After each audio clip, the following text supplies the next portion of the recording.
Maintenant, comme vous le savez, on a besoin de savoir les tuiles différentes dans le jeu Mahjong. Et pour le niveau suivant, on a besoin d'apprendre comment faire notre combinaison et comment on peut avoir une combinaison complète. Et comme vous le savez, une combinaison complète qui garde 14 tuiles différentes. Par exemple, pour avoir la famille de cercles pour 1, pour 3, la famille de cercles 6, 7, 8,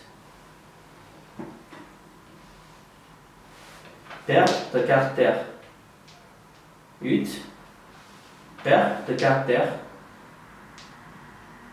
2, et on en a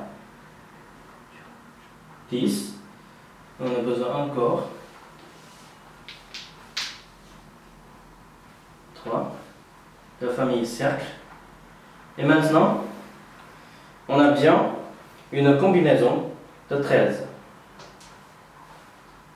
Et qu'est-ce qu'on attend pour la 14e tuile?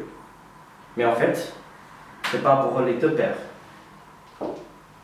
Donc, dans ce cas-là, on a besoin d'attendre la 3e tuile de celle-ci ou une autre de celle-ci. Une fois on a une entre ces deux tuiles, on peut se dire c'est une combinaison bien complète. Et comme ça, on va finir notre jeu. Mais pourquoi? Alors, dans ce cas-là, on peut décomposer notre combinaison.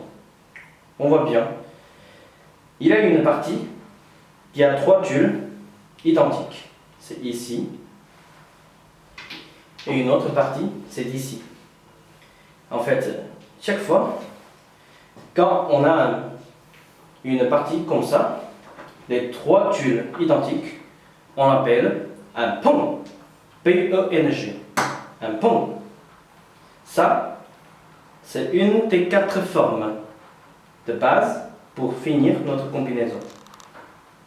Deuxièmement, c'est la suite.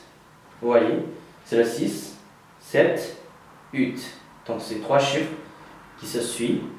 Et aussi, on l'appelle un ch, C-H-I. Un ch, ça, c'est une autre des 4 formes pour finir notre combinaison.